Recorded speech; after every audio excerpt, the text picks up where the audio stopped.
cause I can't figure a single goddamn way to change. But welcome to the United States, land of the thief, home of the slave, the grand imperial guard where the dollar is sacred and power is. I'm not for either one of these two parties, but I just wanted to point out that welcome to the United States. A huge manipulation tactic in really extreme patriarchal structures right before they're about to die is to put the head of a woman, have a face of a woman as a leader, even though the woman is representing the military-industrial complex and anti-matriarchal values, which include having a sense of community, taking care of people here, instead of opening our country up to everyone and anyone. Think of the female body. The female body doesn't open herself up to anyone that needs or desperately wants them. You have to have this discernment. And so I know people might disagree with the borders, but people do need borders in life. So if you think you don't need walls in communities and countries, that's not practical, because the way we're living, the way we've constructed homes to protect us from the elements of nature and wild animals is to construct walls.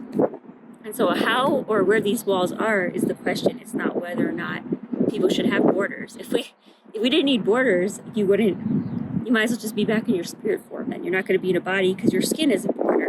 You're not going to be in a body because your skin isn't a border. So what I'm trying to say is that in ancient Egypt, right before the really crooked empire was about to fall, Ptolemies, they were like a Greek rulers that were actually ruling in Egypt that no longer represented Egypt. They had Cleopatra was the last pharaoh.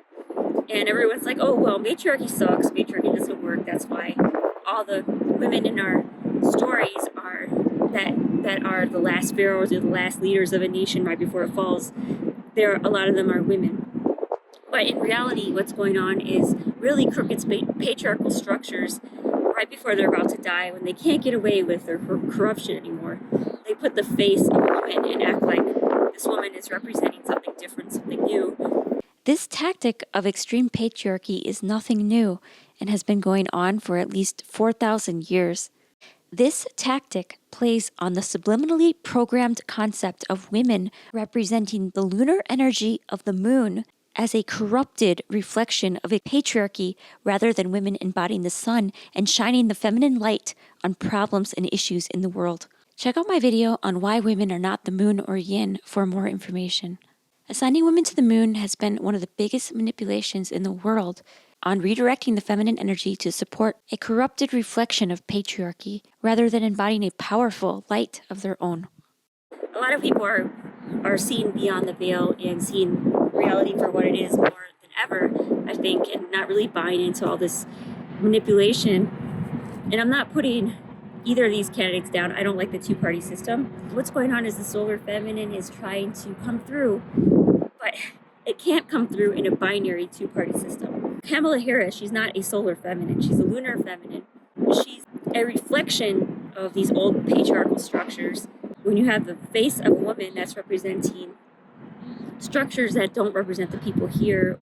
In order for matriarchy to return, you have to have a solar feminine representing a queendom, not a lunar feminine reflecting a kingdom. Systems that need to die, like the military-industrial complex. The military-industrial complex is detrimental to our health. They say all our inventions are created in the military, and that is a complete lie. We have breakthroughs before we have wars, but we use our breakthroughs to make the worst, most detrimental, horrible inventions in war. I'm really not proud to be an American anymore. We've nuclear bombed our own country like at least 300 times, probably more. We've nuclear bombed the ocean probably 300-400 times. This is disgusting that when you nuclear bomb our own land, it's like an experimental test site for weapons, for people's wars in other countries. I think it's a huge manipulation that people are so brainwashed into thinking that the Jews are like the only people that ever had a Holocaust. There were 8 million Jews supposedly that got killed in the Holocaust in World War II, and there were 40 million Native Americans that supposedly got killed in mass genocides on our own soil, on the land that we live on right now, and nobody pays attention. And that's what's wrong with this country. Only 2 generations away from the world's most despicable slavery trade. Pioneered so many ways to degrade a human being that it can't be changed to this day. Legacy so ingrained in the way that we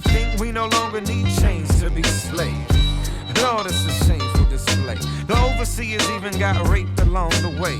Cause the children can't escape from the pain, and they born with the poisonous hatred in their veins. We're being manipulated to care about stuff that's not in our interest. We're being manipulated to spend our resources and energy in ways that are not helpful to the people here.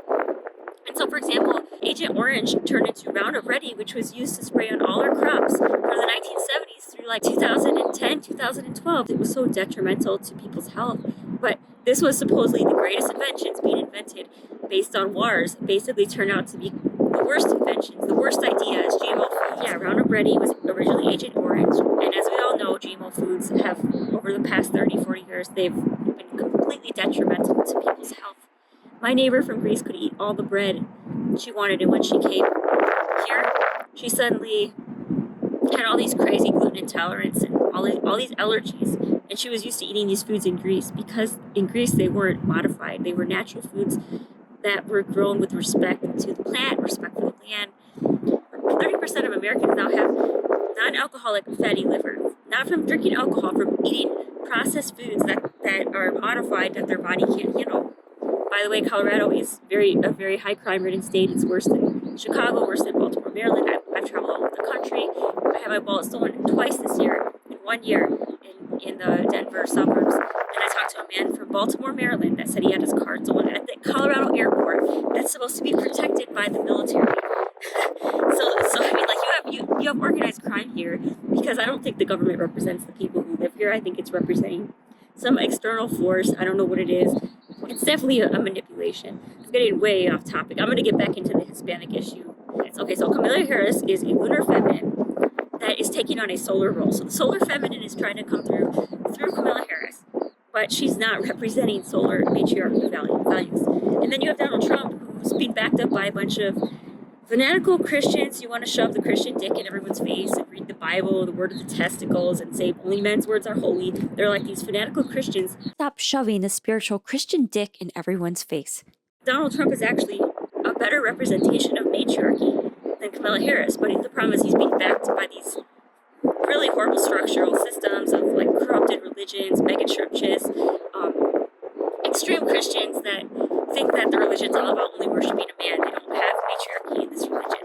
So it's very confusing because the solar feminine is trying to come through, but it can't come through in a left-brain two-party binary system. In both these candidates, the solar feminine is trying to come through. You only have two parties. That's binary. That's left masculine brain run. So the structural system would have to be reorganized and rearranged because it's been probably skewed and corrupted too much to even work with at this point. Personally, I have the politics of George Carlin, which is the comedian, and he's dead now. It's meaningless. This country was bought and sold and paid for a long time ago. The shit they shuffle around every 4 years. I am not involved in these two parties. I'm disgusted with.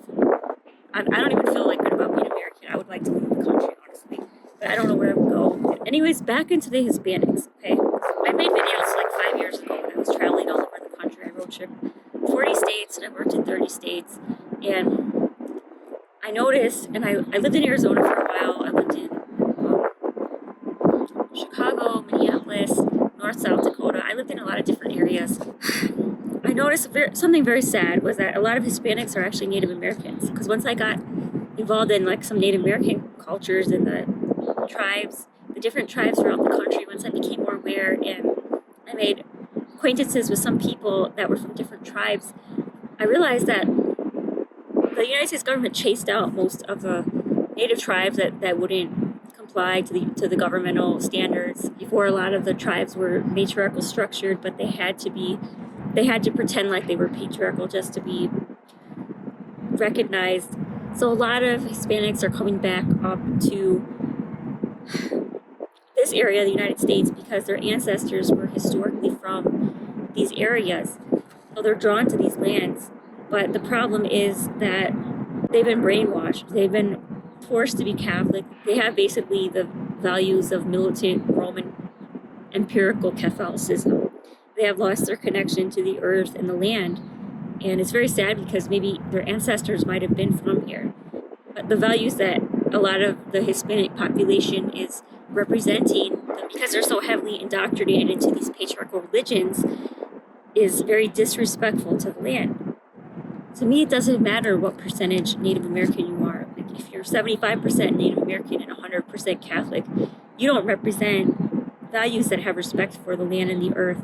I personally would like to be surrounded by people who have ties to the land, who have long-term plans to be invested in the land and not come here to make a quick buck and then use like the difference in the monetary system to go back to a poor country and buy land there, because what's going on is a lot of companies here are exploiting a lot of immigrants and Hispanics and making them work like they'll give a minimum wage for 8 hours, but they're making them work 20 hours. They're cutting corners, and nobody's going to report these companies because it's a bunch of immigrants that aren't really, they didn't come here legally, so they're not going to be blowing the whistle on companies if they're doing really horrible stuff.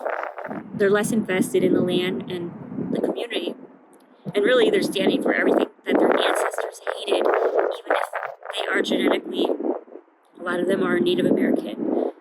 Many tribes got chased down to Mexico, and now they're coming back up, but they're coming back up because they're indoctrinated and brainwashed into extreme patriarchy. So it serves this really crooked system where the military-industrial complex the machine just keeps going and going.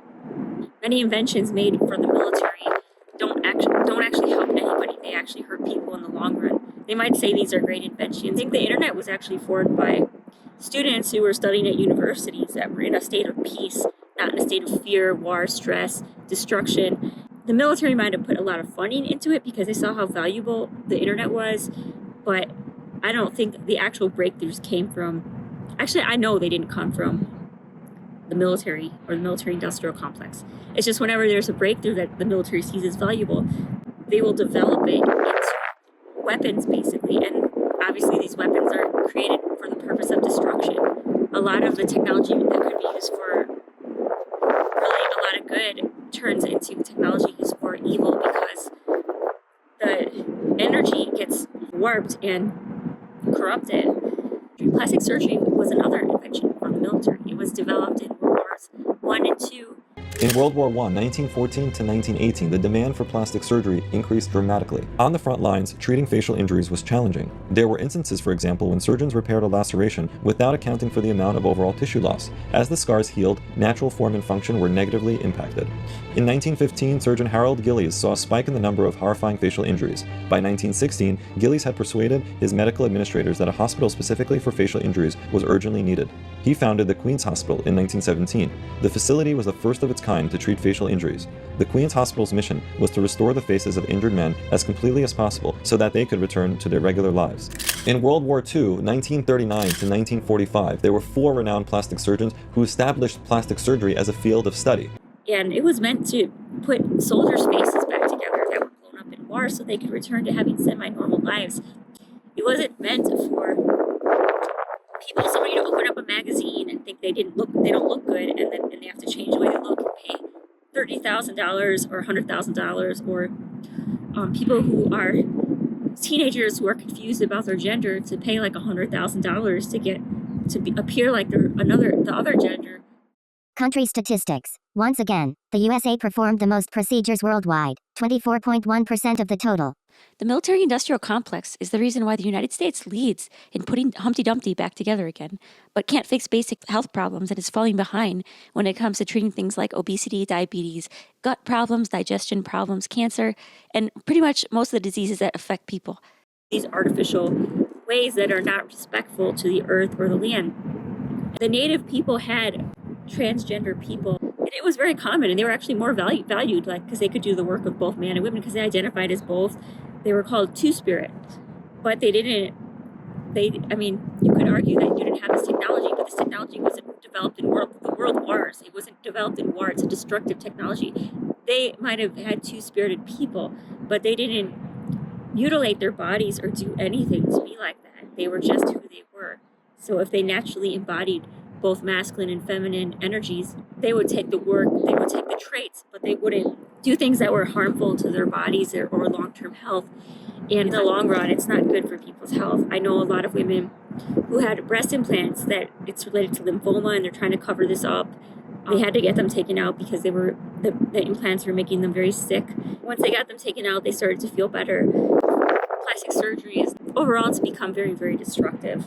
I think in the last 10 years, the plastic surgery of both men and women has like surged, but the life expectancy has been going down, and we've been becoming less healthy. And part of the reason is not just the plastic surgery itself. If you want to look good, you're supposed to be glowing from being healthy, from actually eating foods that have life force, have light in them. They're still living, they're not dead and depleted of minerals and resources. When people make these like really quick decisions to try to look better instantly, a lot of times they're not fixing things that are actually wrong. For example, stronger jawlines. You don't put silicone implants in your jaws or in your cheekbones to make you look more prominent. You can actually do exercises over the course of a year or two. Your phone won't even recognize you in facial recognition, because you can change the structure from just being healthier and creating a stronger body, stronger jaw. So this is one example, and they call this plasticity in the medical field. So people have the ability to change their features like they would in plastic surgery.